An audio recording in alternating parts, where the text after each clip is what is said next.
Hello,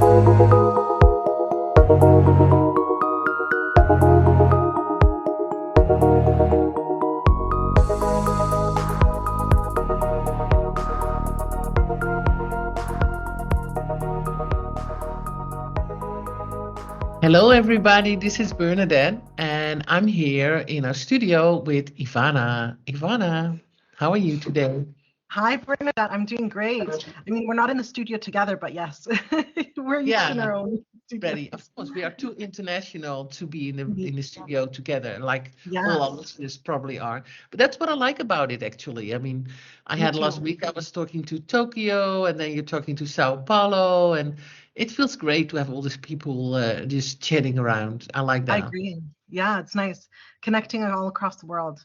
Yeah, and it's Mhm. it's also this time, it's just after Christmas and New Year's, and then I feel that everybody reaching out and say, hey, let's do this and this. And to be honest, there are so many opportunities in 2023. I have such a good feeling about it. How are you? Do you feel that it's a good year or not? I do. You know what? After the last few years of just like everything that's happened and all the restrictions and everything now, I feel like everything's opening up more. There's opportunity. People are wanting to get out there, do business, Yeah. looking for opportunities as well in terms of growth. I agree with you. Yeah, Totally. yeah, I have definitely good feeling about it. And also that's why I wanted to this podcast. I always look for a theme in a podcast. I just want to have a theme to see what benefits our listeners, and we get questions in, and sometimes I just find it interesting and take that with me when we are going to prepare for our podcast. And today I want to talk to you about collaborations, and you know why? Because this is the year of collaborations. I have not have that many people reaching out to me in the last weeks, even months, to see if we could collaborate, to be honest. And it feels good. I have the feeling that it fits the time of the year. It fits all what's going on the market in the world, right? I agree with you. You know what? Collaborations are so important, especially for making sure that you're staying competitive within your own industry and that you're networking properly and reaching out to potential companies where you can leverage each other's strengths and Yeah, yeah, and build a bigger audience and yeah. add I more think so value. too. I actually found a great new collaboration last week. I talked about it later, but and then there was like this whole scala of opportunities coming your way. I mean, suddenly we are talking about new events, new magazines, and it's such a joy. It gives so much energy. So and to prepare for this podcast, I thought it would be nice because I thought, what kind of famous collaboration can we think of? Do we even have them? Do you know collaboration? So I was going over it on the internet, and they give me some. But the one I know the most is from Apple and Hermes. They made the Apple Watch. That was the one I was thinking of. It's like, oh Mhm. yeah, he had the string, the leather band, beautiful, Yeah, and Apple, of course, made the watch. So that was a great, successful collaboration, I think. that's an interesting one. I didn't even know Yeah, about this one actually. no, Apple and Hermes. when I was preparing for this podcast, I saw some collaboration. I thought, oh, really, really? Mhm. One of them, for example, is Louise and Supreme, and they made a whole limited edition from luxury streetwear. There was a lot of luxury streetwear where brands are finding each other, and I thought that was very interesting. Fendi and Fila, for example, did also a luxury streetwear collection in Yeah, 2020. They both Italian brands, very big and very yeah. popular. It's very So interesting too because it shows you like where the trends are going, especially with the streetwear yeah, and seeing these big brands, these big luxury brands that are yeah. partnering with them. It's really interesting to just see where the trend is heading as well. Yeah, and I also think you can see in these collections what each brings to the table. I mean, of course, the biggest example is the Apple Hermes Apple Watch because one made the leather band and the other one made the watch. I mean, but so collaboration is really important. It's really a good way to expand your business, but also reach new market, Hmm. show you from other sides. And while I was thinking, if we are looking to have new collaborations in 2023? How do you reach out? How do you find them? What are you gonna do to find your new partners? What would you do, Ivana, if you would reach out, find a new collaboration in 2023? What would you do? Yeah. No, I like that question. You know what? Like, I feel like there's so many tools out there, first of all, like in terms of technology that you can use to maybe personally evaluate businesses. That could be a good, like a great fit in terms of a collaboration, Yeah. especially if you want to reach new markets and reach a new kind of target audience. But I mean, there's also like, you know, there's business brokers, business consultants as well that can Well, assist in I this. guess it's a difference between having a collaboration, having an event together, having a campaign together, or going all the way to a joint venture, which is more a also there's a whole legal part about that. It's much bigger and I think a little bit more risky to, unless it's a very good brand you know about. But that sounds a little risky to me. Yeah, that's where I think that the broker is probably more in line with, like, you know, being able to take that next step, especially if you're acquiring a business or wanting to expand growth that way, because business brokers, they take care of that legal aspect of the business and the taxes and the profitability of the business.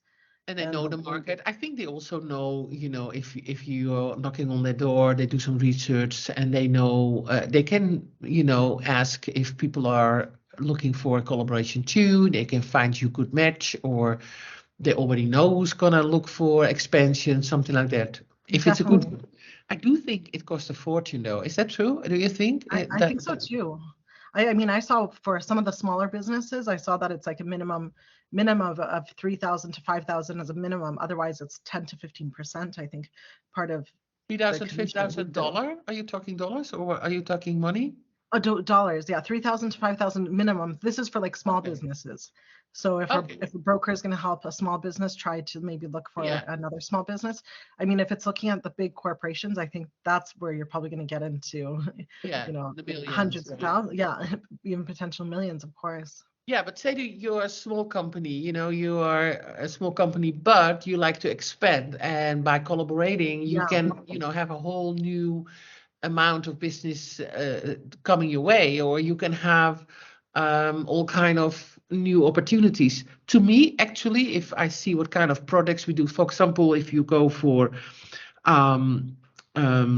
co-marketing or co-branding, then I think 3,000, 5,000 is not that much, especially not if you need the knowledge, because that's like the hard part, right? You need the legal advice. I don't know, and a lawyer is also a very expensive part. So I think it's a good price.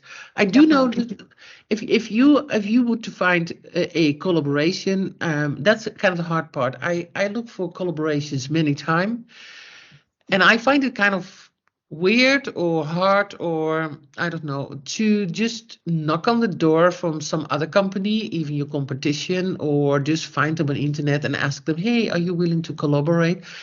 I thought it was kind of risky, to be honest. Risky in a way that you know, you show your card right away. That's kind of risky. Yeah, definitely. I think so. I think I could see that as well. I mean, the thing is, like even with your industry, like our industry too, you collaborate with a lot of different companies, and even where it could be potentially competitor, but you know, there's so much you can leverage from one another.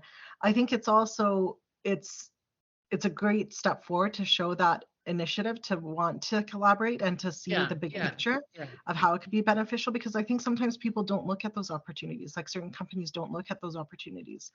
And they could definitely, you know, that could really help and assist in an expansion as well. But maybe that's where you can have business consultants, you know, where they can actually assist with that too, where they're evaluating the company. I feel that in my business, I mean, I have a magazine, I have events, so I have something to give, which to me actually makes it easy to reach out.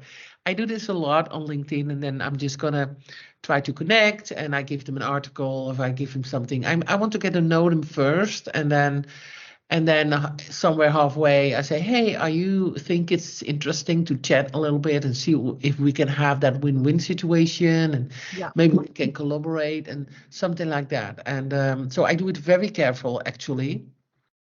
I'm not starting with a business broker. And I can imagine that people who have like small companies, that it feels more safe and easy to go to the LinkedIn first, or even ask some colleagues or other CEOs and see what they think of the whole plan first. Definitely. I think that's, do your Yeah. research.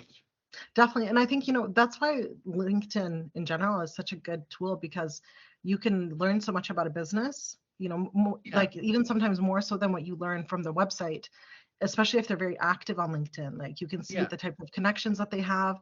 Whereas on a website, you just see maybe some partners, maybe you see some projects that they've worked on, but you can actually get a lot of insight, and you can see who's connected too. So if you know individuals that are connected, or different businesses that are connected to that company too, and who works there, what's the company size, it can give you great insight. I really like LinkedIn as well.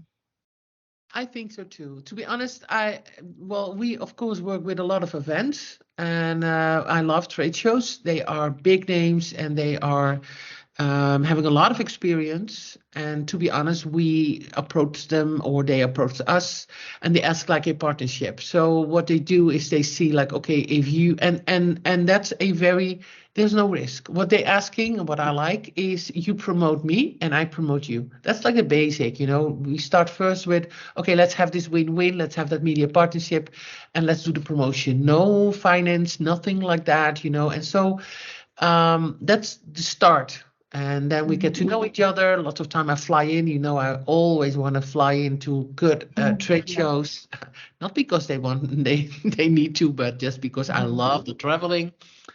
And when I shake their hands and when we talk, and then for me it's more the next step. If I want to do some marketing together, if I want to do some branding together, or even if I want to ask for a joint venture, I want to see them first. I want to shake their hand first. I think that's very important, because also I think that a lot of websites, to be honest, I also had companies, when I saw the website, I thought, oh my God, these people are successful, and they have a lot of people, and they are having a big company. And then I find out there were only two, and they were in the same house, sitting with their laptop somewhere in the living room. That's such a good point.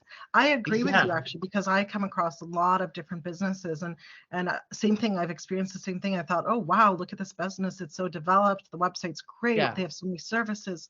And then you meet them, and they're like, oh, we haven't even been in business for the last 6 months, as an example. And they're like, what? Like, I would have never thought that. So I definitely think that, like, using other sources. I also think I'm very careful, but sometimes you don't have a choice, and that's why I want to get to know them first.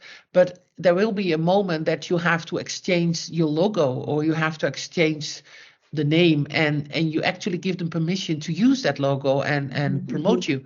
But who knows what they do with it, Before I had some experience, I thought, okay, that's not working for me. And so I can tell them you cannot use the logo anymore, but you never know what they do.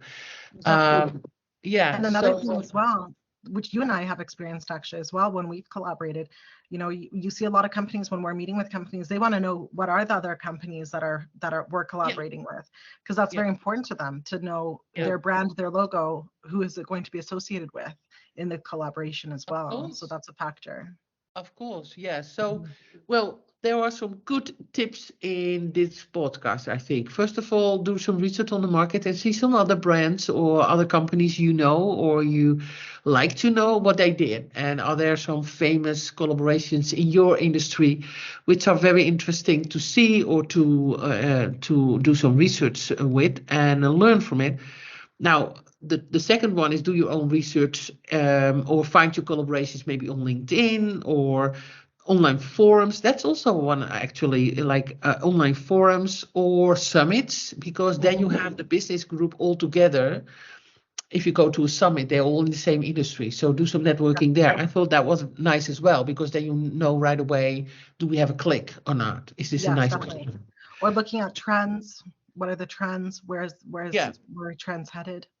Yeah, so that's also a good one. That's the way to do it. But you can also go to a business broker or a consultant and see, it costs some money, but you are safe. You get a lot of legal advice. They know the market and they also can negotiate, because that's also a tricky one. I don't like to negotiate. Only when I buy a car, I want to, negotiate big time, because I don't like the sellers of cars. I'm sorry. Definitely. But no, I think they make too much money, so I love to negotiate. But in this way, I love somebody else to do it for me. So that will be good use for your money as well. But the big red flag for me, and I think for you too, Ivana, is to know for sure that you work with companies, or you're going to collaborate with companies who are really out there, who have a good name, who having making, having a healthy company, and not having two people sitting with a laptop somewhere, in the sofa doing nothing actually. So you really have to do your research, check them out, and see if they know people or whatever. But don't give your signature or your logo just to anybody and hope things turn out fine, right? Definitely. There's a lot to evaluate. Yeah, especially now. It's such a weird world once in a while, Yeah. But anyway, so I hope you find something interesting in this. And if you are ready to collaborate, or you want our help with a collaboration, that sounds be fun as well. Is there anybody who would like to collaborate? Or maybe we can, ask other people if there is a good match. Well, anyway, go to podcast@EuropeanLifeMedia.com and make sure that you reach out. And we will help you in any way. Of course, that will be so much fun. So I hope you enjoyed this podcast. And we see each other pretty soon. Have a very nice weekend. Have a great day. Bye. Thank you for listening today. Please subscribe and share this podcast. Do you have a question or a story to share? Please find us at podcast@EuropeanLifeMedia.com.